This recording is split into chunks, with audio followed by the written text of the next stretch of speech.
ಸಹಸ್ರಶೀರ್ಷ ಪುರುಷ ಸಹಸ್ರಾಕ್ಷ ಸಹಸ್ರಪಾತ್ ಸಭೂಮಿಂ ಸರ್ವತೋ ವೃತ್ವಾ ಅತ್ಯತಿಷ್ಠದ್ದಶಾಂಗುಲಂ.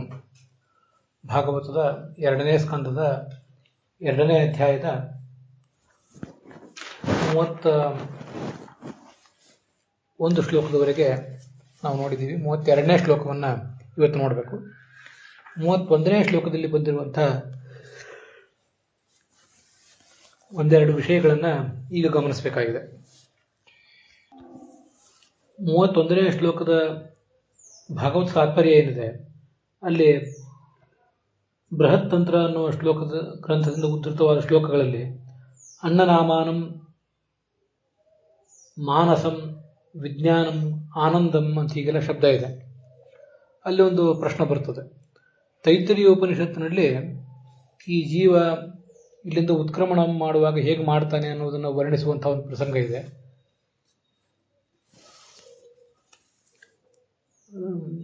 ಸಯ ಏವಂ ವಿತ, ಹೀಗೆ ಬ್ರಹ್ಮಜ್ಞಾನವನ್ನು ಪಡೆದಂತಹ ಸಾಧಕ ಅಸ್ಮಾಲ್ ಲೋಕಾತ್ ಪ್ರೇತ್ಯ, ಈ ಜಗತ್ತಿನಿಂದ ಹೊರಟು ಏತಂ ಅನ್ನಮಯಮಾತ್ಮಾನ ಉಪಸಂಕ್ರಾಮತಿ, ಮೊದಲು ಅನ್ನಮಯ ಎಂಬ ಹೆಸರಿನ ಭಗವಂತನನ್ನ ತಲುಪಿ ಅಲ್ಲಿಂದ ಮುಂದೆ ದಾಟಿ ಪ್ರಾಣಮಯ ಪರಮಾತ್ಮ ಮುಂದೆ, ಅದರ ನಂತರ ಮನೋಮಯ, ಅದರ ನಂತರ ವಿಜ್ಞಾನಮಯ, ಅದರ ನಂತರ ಆನಂದಮಯ ಅಂತ ಹೀಗಿದೆ.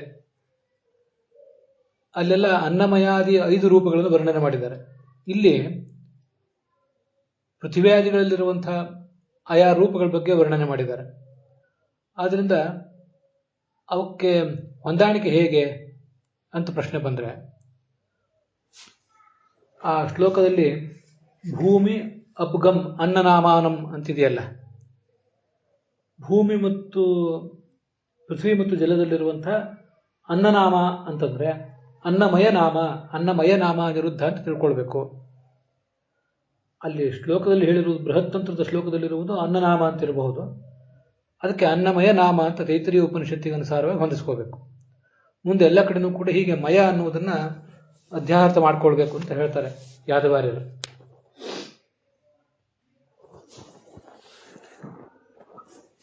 ಪ್ರಾಣ ಅಂದ್ರೆ ಪ್ರಾಣಮಯ ಅಂತರ್ಥ, ಮಾನಸ ಅಂದ್ರೆ ಮನೋಮಯ ಅಂತರ್ಥ, ವಿಜ್ಞಾನ ಅಂದ್ರೆ ವಿಜ್ಞಾನಮಯ ಅಂತರ್ಥ, ಆನಂದ ಅಂದ್ರೆ ಆನಂದಮಯ ಅಂತರ್ಥ. ಹೀಗೆಲ್ಲ ಕಡೆನೂ ಮಾಡ್ಕೊಳ್ಬೇಕು.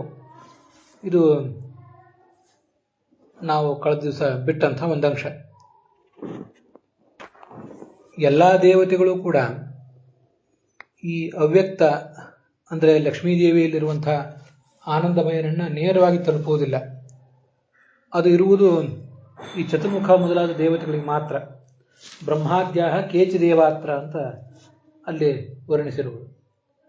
ಬ್ರಹ್ಮ, ಸರಸ್ವತಿ, ವಾಯು, ಭಾರತೀಯರು ಮಾತ್ರ ನೇರವಾಗಿ ಅವ್ಯಕ್ತಾಂತರ್ಗತನಾದ ಆನಂದಮಯನನ್ನು ತಲುಪ್ತಾರೆ. ಉಳಿದ ದೇವತೆಗಳು ತಮ್ಮ ಸ್ವೋತ್ತಮರನ್ನ ತಲುಪ್ತಾರೆ. ಮೊದಲು ಪ್ರಾಣಮಯ, ಮನೋಮಯ, ವಿಜ್ಞಾನಮಯ, ಹೀಗೆ ಅವರೆಲ್ಲರನ್ನು ತಲುಪಿ ಮುಂದೆ ಆನಂದಮಯನಾದ ಭಗವಂತನ ಬಗ್ಗೆ ಬಳಿಗೆ ಹೋಗ್ತಾರೆ ಅಂತ ಅರ್ಥ.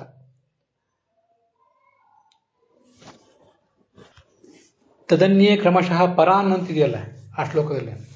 ಪರಾನ್ ಅಂದ್ರೆ ಪ್ರಾಣಮಯಾದೀನ್, ಪ್ರಾಣಮಯ ಮೊದಲಾದ ಭಗವಂತನ ರೂಪಗಳನ್ನ ಅಂತ ಅರ್ಥ. ಅಲ್ಲಿಯೂ ಯಾದವಾರ್ಯದ ವಿವರಣೆ ಇದೆ. ಭೂಮಿ ಅಪಭಿಮಾನಿನೋ ದೇವಾಹ, ಜಲಕ್ಕೂ ಭೂಮಿಗೂ ಮತ್ತು ನೀರಿಗೂ ಅಭಿಮಾನಿಗಳಾದ ದೇವತೆಗಳು ಪ್ರಾಣಮಯವಾದ ಭಗವಂತನ ರೂಪ, ಪ್ರಾಣಮಯ ಅಂತ ಹೇಳಿಸ್ಕೊಂಡಿರೋ ಭಗವಂತನ ರೂಪ, ಪ್ರದ್ಯುಮ್ನ ರೂಪ, ಅದನ್ನ ತಲುಪ್ತಾರೆ. ಅದಕ್ಕೆ ಅವರು ನೇರವಾಗಿ ಮೊದಲು ಅವರು ಹೋಗುವುದು ಅಲ್ಲಿಗೆ. ಇನ್ನ ಅಗ್ನಿ ಮತ್ತು ವಾಯುವಿಗೆ ಅಭಿಮಾನಿಗಳಾದಂತಹ ದೇವತೆಗಳು ಮನೋಮಯ ಸಂಕರ್ಷಣನನ್ನ ತಲುಪ್ತಾರೆ. ಮನಸ್ಸು ಮೊದಲಾದ ತತ್ವಗಳಿಗೆ ಅಭಿಮಾನಿಗಳಾದಂತಹ ದೇವತೆಗಳು ವಿಜ್ಞಾನಮಯನಾದಂತಹ ವಾಸುದೇವನನ್ನ ತಲುಪ್ತಾರೆ, ಹೊರತು ಸಾಕ್ಷಾತ್ ಆನಂದಮಯನನ್ನ ತಲುಪೋದಿಲ್ಲ. ಇದೊಂದು ವಿಷಯವನ್ನು ನಾವು ಗಮನಿಸಬೇಕಾಗಿತ್ತು. ಮುಂದೀಗ 32ನೇ ಶ್ಲೋಕದ ಕಡೆಗೆ ಗಮನ ಹರಿಸೋಣ. ಘ್ರಾಣೇನ ಗಂಧಂ ರಸನೇನ ವೈ ರಸಂ ರೂಪಂ ತು ದೃಷ್ಟ್ಯಾ ಸ್ಪರ್ಶಂ ತ್ವಚೈವ ಶ್ರೋತ್ರೇಣ ಚೋಪೇತ್ಯ ನಭೋ ಗುಣಂ ತತ್ ಪ್ರಾಯೇಣ ನಾವೃತ್ತಿ ಮುಪೈತಿ ಯೋಗಿ ಅಂತ ಆ 32ನೇ ಶ್ಲೋಕ ನಾವೀಗ ನೋಡಬೇಕಾಗುತ್ತೆ. ಮಹಾರಾದಿ ಮಹತ್ತತ್ವ, ಮಹರ್ಲೋಕ, ಜನಲೋಕ ಮತ್ತು ತಪೋಲೋಕ, ಮುಂದೆ ಸತ್ಯಲೋಕ ಮತ್ತು ವೈಕುಂಠದ ಮುಕ್ತ ಸ್ಥಾನ, ಅಲ್ಲಿರುವಂತಹ ಎಲ್ಲ ಜೀವನ್ಮುಕ್ತರಾದವರು ಪೃಥ್ವಿ ಆವರಣದಲ್ಲಿರುವಂತಹ ಅನ್ನಮಯ ಅನಿರುದ್ಧನನ್ನು ಸೇರ್ತಾರೆ. ಅದನ್ನು ನಾವು ಈ ಹಿಂದೆ ನೋಡಿದ್ದೇವೆ. ಅದಾದಮೇಲೆ ಪೃಥ್ವಿ, ಗಂಧ, ಅಪು, ರಸ, ತೇಜಸ್, ರೂಪ, ಆಕಾಶ, ಶಬ್ದ, ಮನಸ್ಸು, ಬುದ್ಧಿ ಕ್ರಮವಾಗಿ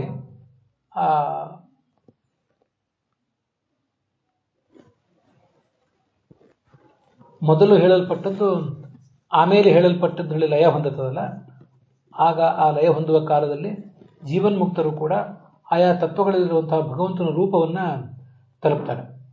ಮತ್ತು ಪೃಥ್ವಿ, ಅಪು, ತೇಜಸ್ಸು, ವಾಯು, ಆಕಾಶಗಳನ್ನು ಸೇರುವಾಗ ಅಲ್ಲಿರುವಂತಹ ಘ್ರಾಣ, ಅಲ್ಲಿ ಇರುವಂತಹ ಗಂಧ, ರಸ, ರೂಪ, ಸ್ಪರ್ಶ, ಶಬ್ದಗಳನ್ನು ತಮ್ಮ ಘ್ರಾಣೇಂದ್ರಿಯ, ರಸನೇಂದ್ರಿಯ, ಚಕ್ಷುರೇಂದ್ರಿಯ, ತ್ವಗೇಂದ್ರಿಯ ಮತ್ತು ಶ್ರೋತ್ರೇಂದ್ರಿಯಗಳಿಂದ ಕ್ರಮವಾಗಿ ಅವರು ಅನುಭವಿಸ್ತಾರೆ. ಇದನ್ನು ಈ ಶ್ಲೋಕದಲ್ಲಿ ಹೇಳಿರೋದು. ಮುಂದೆ ಪ್ರಾಯೇಣ ನಾವೃತ್ತಿ ಉಪೈತಿ ಯೋಗಿ, ಮುಂದೆ ಅವರಿಗೆ ಸಂಸಾರಕ್ಕೆ ಬರುವಂತಹ ಪ್ರಸಂಗ ಬರೋದಿಲ್ಲ.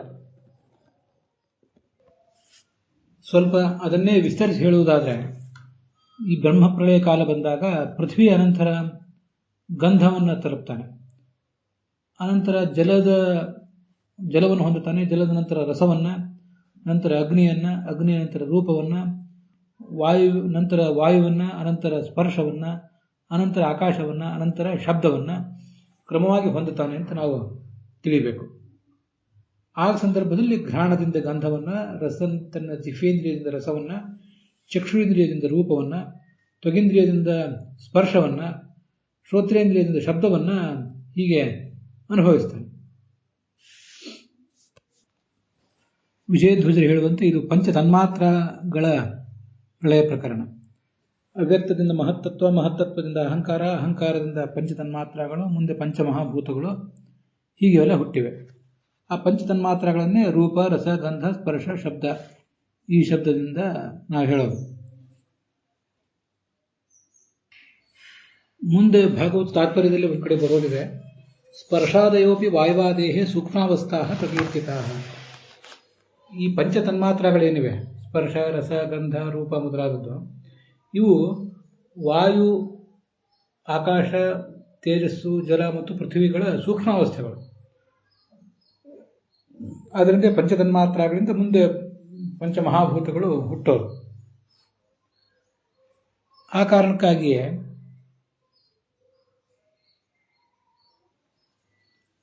ಯಾದವಾರ್ಯರ ಟಿಪ್ಪಣಿಯಲ್ಲಿ ಹೀಗಿದೆ, ತಾಮಸಾಹಂಕಾರ ಕಾರ್ಯಾಣಾಂ ಭೂತ ಸೂಕ್ಷ್ಮಾಣಾಂ ತೈಜಸಾಹಂಕಾರ ಕಾರ್ಯಾಣಾಂ ಇಂದ್ರಿಯಾದೀನಾಂ ಚ ಲಯಂ ದರ್ಶಯನ್ ಅಂತ.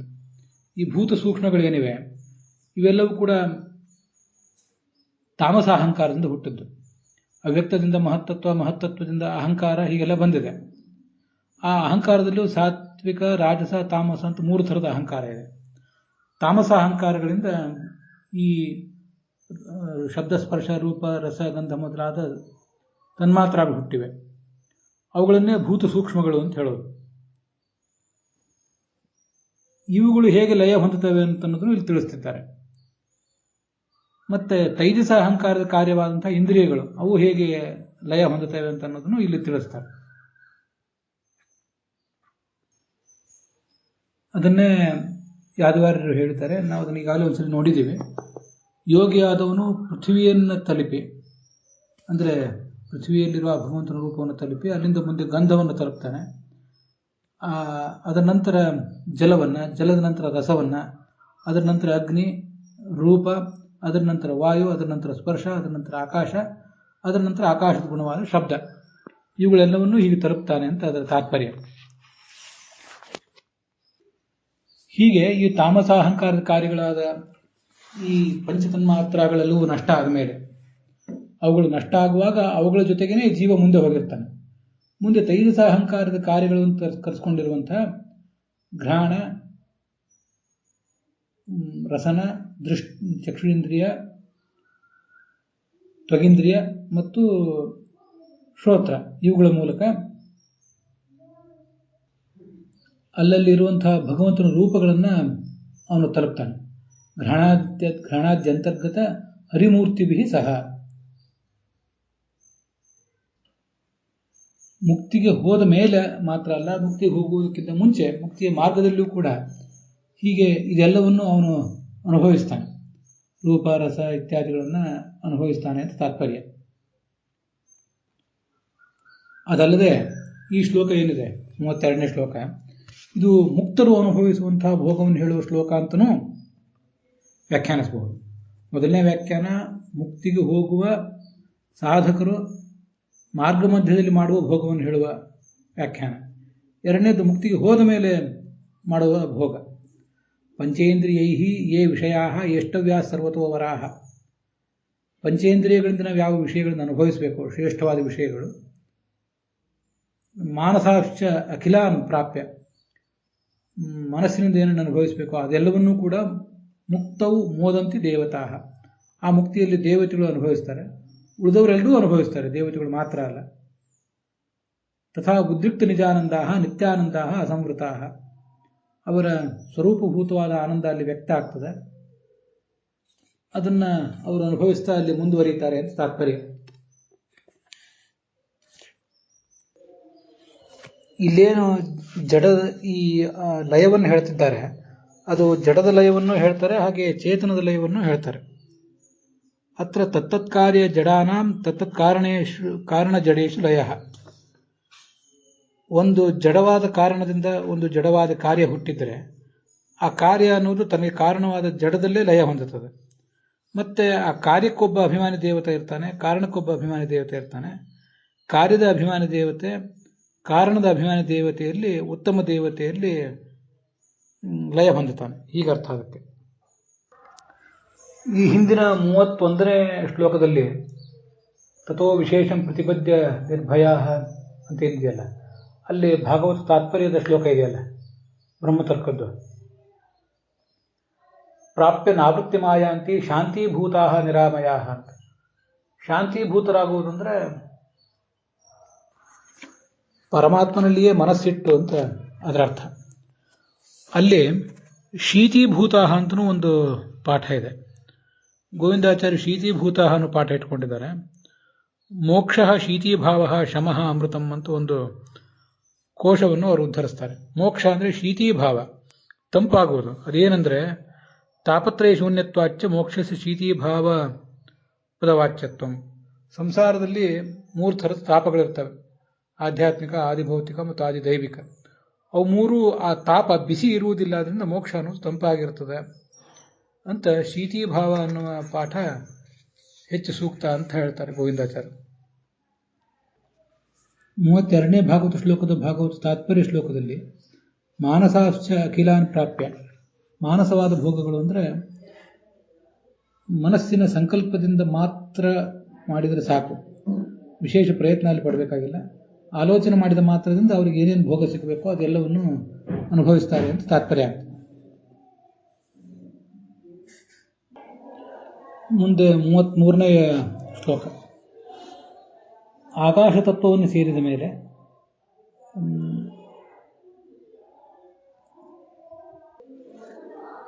ಈ ಭಗವಂತನೇ ಈ ಎಲ್ಲ ಜ್ಞಾನಿಗಳನ್ನ ಕರ್ಕೊಂಡು ಬಂದಿರ್ತಾನೆ. ಪಂಚಮಹಾಭೂತಗಳು, ಅವುಗಳ ತನ್ಮಾತ್ರಗಳು ಮತ್ತು ಅದರ ದೇವತೆಗಳು, ಇವರೆಲ್ಲರಲ್ಲಿ ಅಂತರ್ಯಾಮಿಯಾದ ತನ್ನ ರೂಪ, ಈ ರೂಪಗಳೊಂದಿಗೆ ಮನಸ್ತತ್ವದಲ್ಲಿರುವಂತಹ ಮನೋಮಯ ಸಂಕರ್ಷಣವನ್ನು ಬಂದು ತಲುಪ್ತಾನೆ. ಅವನು ಮನೋಮಯಂ ದೇವಂ ವಿಕಾರ್ಯಂ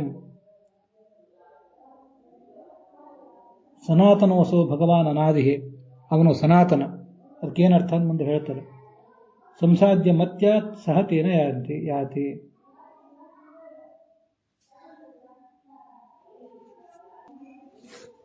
ಅವನೇ ಈ ರಾಜಸ ಅಹಂಕಾರದಿಂದ ಅಥವಾ ವೈಕಾರಿಕ ಅಹಂಕಾರದಿಂದ ಹುಟ್ಟಿದ ದೇವತೆಗಳನ್ನು ಲೋಕಪ್ರೇರಕರನ್ನಾಗಿ ಮಾಡಿದವನು. ಈಗ ಎಲ್ಲರನ್ನೂ ಮುಕ್ತಿಗೆ ಕರ್ಕೊಂಡು ಹೊರಟವನು ಅವನೇ.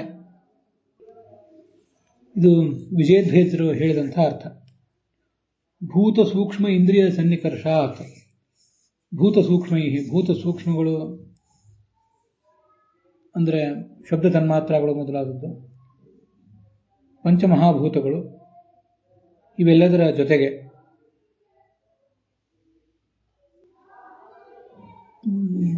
ಜೀವರಾಶಿಭಿ ಇಂದ್ರಿಯೈಶ್ಚ ತದಭಿಮಾನಿಭಿ, ಎಲ್ಲ ಈ ಜೀವರನ್ನು ಕರ್ಕೊಂಡು ಮುಕ್ತಿಗೆ ಹೊರಟಿದ್ದಾನೆ, ಇಂದ್ರಿಯಗಳ ಅಭಿಮಾನಿ ದೇವತೆಗಳನ್ನು ಕರ್ಕೊಂಡು ಹೊರಟಿದ್ದಾನೆ.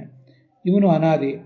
ವಿಕಾರ್ಯಂ ವಿವಿಧ ಕಾರ್ಯಯುಕ್ತಂ, ವಿಕಾರ್ಯ ಅಂದರೆ ಈ ದೇವತೆಗಳಿಗೆ ವಿವಿಧ ಕಾರ್ಯಗಳಿವೆ, ಆ ಎಲ್ಲ ಕಾರ್ಯ ಮಾಡಿಕೊಟ್ಟವನು, ಅವರನ್ನು ಆಯಾ ಪದವಿಯಲ್ಲಿ ಇರಿಸಿದವನು ಇವನು. ಮುಂದೆ ಚತುರ್ಮುಖ ಬ್ರಹ್ಮನಲ್ಲಿರುವ ಮನೋಮಯ ರೂಪ ತನ್ನದೇ ಏನಿದೆ ಅಲ್ಲಿಗೆ ತಾನು ಹೋಗಿ ತಲುಪ್ತಾನೆ. ಭಾಗವತ ತಾತ್ಪರ್ಯವೂ ಅದನ್ನು ಹೇಳಿದೆ. ಭೂತ ಸೂಕ್ಷ್ಮೇಂದ್ರಿಯೈಶ್ಚ ಸಹ ಅನಾದಿ ಭಗವಾನ್ ಆಕಾಶಕಃ ಮನೋಮಯಂ ಯಾತಿ.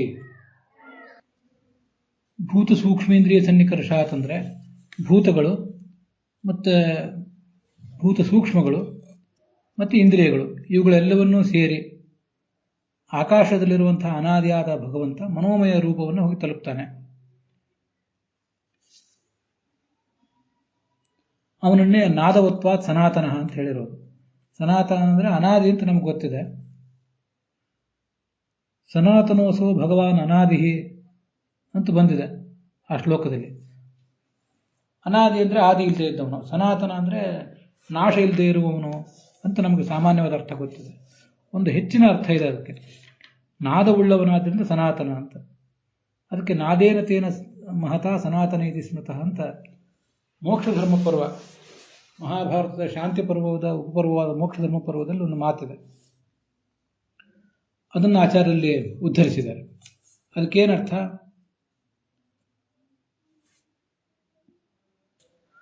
ವಿಜಯಧ್ವಜರು ಅದನ್ನು ಬರೆದಿಲ್ಲ, ಯಾದವಾರ್ಯರು ಅದನ್ನು ವಿವರಿಸಿದ್ದಾರೆ. ಯೋಸೋ ಸನಾತನಃ ಅಂದರೆ ನಾದನಂ ಅಂದರೆ ನಾದದಿಂದ ಸಹಿತ ಅಥವಾ ನಾದನದಿಂದ ಸಹಿತ. ಸನಾತನ ಅಂತಿದೆಯಲ್ಲ, ಸ ಅಂತ ಅನ್ನೋದು ಸಹಿತ ಅನ್ನೋ ಅರ್ಥವನ್ನು ತೋರಿಸ್ತದೆ.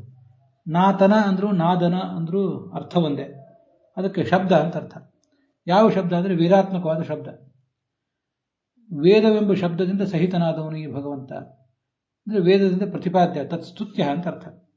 ಪದ ಸಮನ್ವಯೇನ ಒಂದೊಂದು ಅಖಂಡವಾದ ವೇದವು, ಅದರ ಭಾಗಗಳು, ಸೂಕ್ತಗಳು, ಅಧ್ಯಾಯಗಳು ಅಲ್ಲದೇನೆ ವಾಕ್ಯಗಳು, ಒಂದೊಂದು ಪದವು, ಒಂದೊಂದು ಅಕ್ಷರವೂ ಭಗವಂತನನ್ನು ಹೇಳ್ತದೆ. ಅದು ನಮ್ಗೆ ಗೊತ್ತಿದೆ. ಅದಕ್ಕಾಗಿ ಆತನನ್ನು ಸನಾತನ ಅಂತ ಹೇಳುವುದು ಅಂತ ಅಲ್ಲಿ ಅರ್ಥ ಇದೆ. ಈ ಅರ್ಥ ತಪ್ಪೇನಲ್ಲ, ಶ್ರೇಷ್ಠವಾದ ಅರ್ಥವೇ. ಆದರೆ ಮಹಾಭಾರತದ ಶಾಂತಿ ಪರ್ವದಲ್ಲಿ ಅದು ಯಾವ ಪ್ರಸಂಗದಲ್ಲಿ ಬಂದಿದೆ ಅನ್ನುವುದು ನಮ್ಗೆ ಗೊತ್ತಿರಬೇಕು. ದಾನವೇಂದ್ರರು ತಮ್ಮ ಶಕ್ತಿಯ ಅಹಂಕಾರದಿಂದ ಆ ಭಗವಂತನನ್ನು ನಿಗ್ರಹಿಸಲಿಕ್ಕೆ ಪ್ರಯತ್ನ ಪಟ್ಟರು, ಅವನನ್ನು ಹಿಡೀಲಿಕ್ಕೆ ಪ್ರಯತ್ನ ಪಟ್ಟರು ಅಂತ ಬರುವ ಪ್ರಸಂಗ ಅದು. 12ನೇ ಪರ್ವ ಅಂದರೆ ಶಾಂತಿ ಪರ್ವ, ಅದರಲ್ಲಿ 209ನೇ ಅಧ್ಯಾಯ 18ನೇಯ ಶ್ಲೋಕ.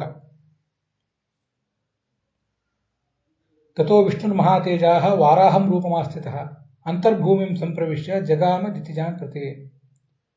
ಈ ಭಗವಂತ ವರಾಹ ರೂಪವನ್ನು ತಾಳಿ ಭೂಮಿಯೊಳಗೆ ಪ್ರವೇಶ ಮಾಡಿ ದೈತ್ಯರೆಲ್ಲಿದ್ರೋ ಅಲ್ಲಿ ಹೋದ. ಆ ದೈತ್ಯರೆಲ್ಲ ಅಂತರ್ಭೂಮಿಗತಃ ಇರುವುದೇ ಅಲ್ಲಿದ್ರು ಅವರು. ತಥೋ ದೇವಾದಿದೇವ ಸಹ ಯೋಗಾತ್ಮ ಯೋಗಸಾರಥಿ. ದೇವಾದಿದೇವನಾದ ಯೋಗೇಶನಾದ ಭಗವಂತ ವಿನನಾದ ಮಹಾನಾದಂ ಶೋಭಯನ್ ದೈತ್ಯದಾನವಾನ್, ಒಂದು ಭಯಂಕರವಾದ ನಾದ ಮಾಡಿದ. ಅದರಿಂದ ದೈತ್ಯದಾನವರೆಲ್ಲರಿಗೂ ಕೂಡ ಭಯ ಆಯಿತು. 3 ಲೋಕಗಳೆಲ್ಲವೂ ಕೂಡ ಮಾರ್ದನೆಗೈದವು. ತೇನ ಸನ್ನಾದ ಶಬ್ದೇನ ಲೋಕಾನಾಂ ಕ್ಷೋಭ ಆಗಮತ್. 3 ದೈತ್ಯರಿಗೆ ಮಾತ್ರ ಅಲ್ಲ, 3 ಲೋಕಗಳಿಗೂ ಭಯ ಆಯಿತು. ಇಂದ್ರ ಮೊದಲಾದ ದೇವತೆಗಳಿಗೂ ಎದೆಗುಂದುವಂತಾಯಿತು. ಸ್ಥಾವರಂ ಜಂಗಮಂ ಚೇವ ತೇನ ನಾದೇನ ಮೋಹಿತಂ. ಆ ನಾದ ಎಷ್ಟು ಭಯಂಕರವಾಗಿತ್ತಂದ್ರೆ ಆ ನಾದದ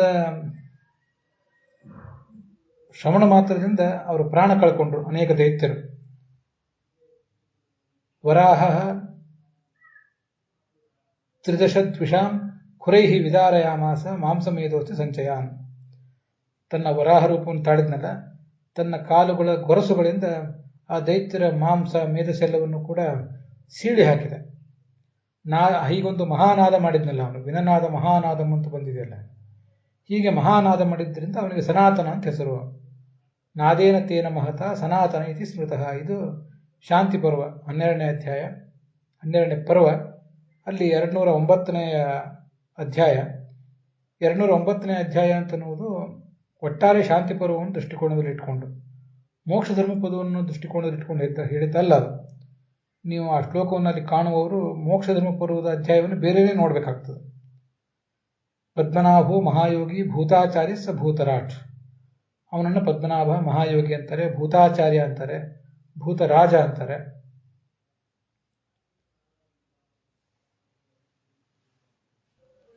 ಮುಂದೆ ಅವರು ಚತುರ್ಮುಖ ಬ್ರಹ್ಮನ ಬಳಿಗೆ ಹೋದರು. ಎಂಥ ನಾದ ಇದು, ಇದರಿಂದ ನಮಗೆ ಎದೆಗುಂದುವಂತಾಗಿದೆ ಅಂತ ಹೇಳಿದರು.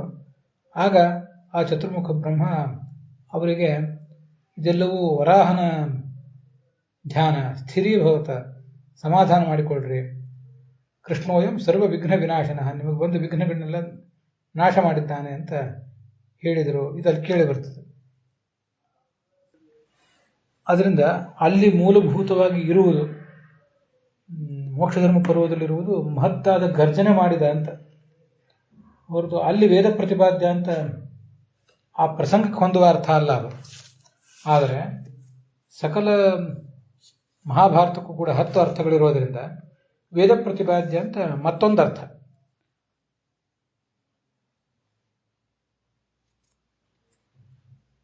ಇದನ್ನು ನಾವು 3 ಅರ್ಥಗಳನ್ನು ತಿಳ್ಕೊಳ್ಬೇಕು. ಒಂದು, ಮಹಾಗರ್ಜನೆ ಮಾಡಿದ್ದರಿಂದ, ಅವನು ಮಹಾನಾದ ಮಾಡಿದ್ದರಿಂದ ಸನಾತನ. ಮತ್ತೆ ನಾದ ಅಂದರೆ ವೇದನಾದ, ಅದರಿಂದ ಸ್ತುತ್ಯನಾದ್ದರಿಂದ ಸನಾತನ ಅಂತ ಮತ್ತೊಂದು ಅರ್ಥ. ಈ ನಾದ ಅಂತ ಅನ್ನೋದಕ್ಕೆ ಮತ್ತೊಂದು ಅರ್ಥ ಇದೆ, 3ನೇದ್ದು. ಈ ಓಂಕಾರಕ್ಕೆ ಅಕಾರ, ಉಕಾರ, ಮಕಾರ, ನಾದ, ಬಿಂದು, ಕಲಾ, ಶಾಂತ, ಅತಿಶಾಂತ ಅಂತ 8 ಅವಯವಗಳಿವೆ. ಅದರಲ್ಲಿ ಅಕಾರದಿಂದ ಕೃಷ್ಣವಾಚ್ಯ, ಉಕಾರದಿಂದ ರಾಮವಾಚ್ಯ, ಮಕಾರದಿಂದ ನರಸಿಂಹ, ನಾದದಿಂದ ವರಾಹವಾಚ್ಯ ಅಂತ ಇದು ಯತಿ ಪ್ರಣವಕಲ್ಪ ಅಲ್ಲಿ ಬಂದಿರುವ ವಿಚಾರ. ಕೃಷ್ಣೋ ರಾಮೋ ನೃಸಿಂಹಶ್ಚ ವರಾಹೋ ವಿಷ್ಣುರೇವಚ. ಈ ಎಲ್ಲ ದೇವತೆಗಳು ಅಕಾರಾದಿಗಳಿಂದ ವಾಚ್ಯರು ಅಂತ ಬಂದಿದೆ. ಹೀಗೆ ವರಾಹ ನಾದದಿಂದ ಸಹಿತ ಅಂದರೆ ಆ ಓಂಕಾರದ ಅವಯವವಾದ ನಾದದಿಂದ ವಾಚ್ಯ ಅಂತ ಮತ್ತೊಂದು ಅರ್ಥವನ್ನು ತಿಳ್ಕೊಳ್ಬಹುದು. ಈಗ ಒಟ್ಟು 3 ಅರ್ಥಗಳಿವೆ ಅದಕ್ಕೆ. ಭಾಗವತ ಶ್ಲೋಕದಲ್ಲಿ ವಿಕಾರ್ಯಂ ಅಂತಿದೆ. ವಿಕಾರ್ಯಂ ಅಂದರೆ ವಿವಿಧ ಕಾರ್ಯಯುಕ್ತಂ, ದೇವತೆಗಳೆಲ್ಲರನ್ನು ವಿವಿಧ ಕಾರ್ಯಯುಕ್ತರನ್ನಾಗಿ ಮಾಡಿದವನು. ಮತ್ತೆ ದೇವಮಯ ಅಂದರೆ ಎಲ್ಲ ದೇವರಿಂದ ಅಭಿನ್ನನಾದವನು ಅಂತ ಅರ್ಥ ಅಲ್ಲ. ದೇವಾ ಪ್ರಧಾನಃ ಯಸ್ಮಾತ್ ಸಹ ದೇವಪ್ರಧಾನ. ಯಾವನ ಅನುಗ್ರಹದಿಂದ ದೇವತೆಗಳು ಉಳಿದೆಲ್ಲ ಜೀವಕೋಟಿಗಿಂತ ಪ್ರಧಾನರಾದರೋ ಅವನು ದೇವಮಯ ಅಂತ ಹೀಗರ್ಥ. ಮನಸ್ಥಿತನಾದ ಈ ಭಗವಂತ ಆ ದೇವತೆಗಳಿಗೆಲ್ಲರಿಗೂ ಕೂಡ ಹೀಗೆ ಪ್ರಾಧಾನ್ಯ ಕೊಟ್ಟವನು ಅನ್ನೋದಕ್ಕೆ ಒಂದು ಪ್ರಮಾಣ ಶ್ಲೋಕ ಅಲ್ಲಿ ಹೇಳಿದ್ದಾರೆ. ಮನಸ್ಥಿತೋ ಹರಿರ್ನಿತ್ಯಂ ಸರ್ವದೇವೇಶು ಸಂಸ್ಥಿತಃ ದೇವಪ್ರಧಾನಕಾನ್ ಲೋಕಾನ್ ಕರೋತ್ಯನುಗತ ಸದಾ ಅಂತ. ಮನಸ್ಸಿನಲ್ಲಿರುವ ಭಗವಂತನೇ ಸರ್ವ ದೇವತೆಗಳಲ್ಲಿಯೂ ಕೂಡ ಇದ್ದು ಆ ದೇವತೆಗಳನ್ನು ಲೋಕ ಪ್ರೇರಕರನ್ನಾಗಿ ಮಾಡಿದ್ದಾನೆ ಅಂತ ವರಾಹ ಪುರಾಣದ ಮಾತಿದೆ. ಹೀಗೆ ಆ ಮನೋಮಯ ದೇವಮಯ ಅನ್ನೋದೆಲ್ಲ ಆ ವರಾಹ ಪುರಾಣದಲ್ಲಿ ಬಂದಿರುವಂತಹ ವರಾಹ ರೂಪದ ಭಗವಂತನನ್ನು ಹೇಳ್ತದೆ. ಸನಾತನ ಅನ್ನೋ ಶಬ್ದವು ಕೂಡ ಮಹಾಭಾರತದಲ್ಲಿ ಬಂದಿರುವಂತಹ ವರಾಹ ರೂಪದ ಭಗವಂತನನ್ನು ಹೇಳ್ತದೆ. ಅದೊಂದು ವರಾಹ ರೂಪದ ವರ್ಣನೆ ಕೂಡ ಇದಾಗಿದೆ ಅಂತ ನಾವು ತಿಳಿಯಬಹುದು. ಅಲ್ಲಿ ಮಹಾಭಾರತದಲ್ಲೂ ಬಂದಿದೆ. ಶಾಂತಿ ಪರ್ವದ 209ನೇ ಅಧ್ಯಾಯದ 32ನೇ ಶ್ಲೋಕದಲ್ಲಿ ಕೃಷ್ಣೋಯಂ ಸರ್ವ ವಿಘ್ನ ವಿನಾಶನಃ, ಎಲ್ಲ ವಿಘ್ನಗಳನ್ನು ಪರಿಹರಿಸುವವನು ಅಂತ. ಈ ಜಗತ್ತಿನಲ್ಲೇ ಭಕ್ತರಿಗೆ ಬಂದ ವಿಘ್ನಗಳನ್ನು ಪರಿಹರಿಸುವುದಲ್ಲದೇನೆ ಮುಕ್ತಿಗೆ ಹೋಗುವಾಗ ಏನೇನು ಸಾಧಕರಿಗೆ ವಿಘ್ನ ಬರ್ತವೆ ಅವನ್ನು ಕೂಡ ಪರಿಹರಿಸ್ತಾನೆ ಅಂತ ನಾವು ತಿಳ್ಕೊಳ್ಬಹುದು. ಅಲ್ಲಿಗೆ ಈ ಭಾಗ ಸಮಾಪ್ತ ಆಗ್ತದೆ. ಅಲ್ಲಿ ಈ 33ನೇ ಶ್ಲೋಕಕ್ಕೆ ಸಂಬಂಧಪಟ್ಟಂತೆ ಮತ್ತು 34ನೇ ಶ್ಲೋಕಕ್ಕೆ ಸಂಬಂಧಪಟ್ಟಂತೆ ಇವಿಷ್ಟೆಲ್ಲ ಭಾಗವತ ತಾತ್ಪರ್ಯದ ಶ್ಲೋಕಗಳನ್ನು ಉದ್ಧರಿಸಿದ್ದಾರೆ. ವರಾಹ ಪುರಾಣ, ವಾಮನ ಪುರಾಣ, ಬ್ರಹ್ಮಾಂಡ ಪುರಾಣ ಇದೆಲ್ಲ. ನಾವಿನ್ನೂ ಈಗ 34ನೇ ಶ್ಲೋಕಕ್ಕೆ ಕಾಲಿಟ್ಟಿಲ್ಲ, 33ನೇ ಶ್ಲೋಕನೇ ನೋಡ್ತಿದ್ದೇವೆ. ಅದಕ್ಕೆ ಸಂಬಂಧಪಟ್ಟ ಭಾಗವತ ತಾತ್ಪರ್ಯ ಏನಿದೆ ಅದನ್ನು ಮಾತ್ರ ನಾವೀಗ ನೋಡಿದ್ದೇವೆ. ಇದರ ಬಗ್ಗೆ ಇನ್ನಷ್ಟು ಅಂಶಗಳನ್ನು ಹೇಳಬೇಕಾಗಿದೆ, ಅದನ್ನು ನಾಳೆ ದಿವಸ ಹೇಳುವ ಪ್ರಯತ್ನ ಮಾಡ್ತೇನೆ. ಹುಸಿಯ ನಾಡಿ ಹೊಟ್ಟೆ ಹೊರೆವ ವಿಷಯದಲ್ಲಿ ರಸಿಕನೆಂದು ಹುಸಿಗೆ ಹಾಕದಿರುವ ಇನ್ನೊಂದು ಶ್ರೀಕೇಶನೇ, ಈಶನಿಂದ ಚರಣ ಭಜನೆ ಆಸೆಯಿಂದ ಮಾಡುವೆ ದೋಷ ರಾಶಿ ನಾಶ ಮಾಡು ಶ್ರೀ ಕೇಶವ. ಶ್ರೀಕೃಷ್ಣಾರ್ಪಣ ವಸ್ತು.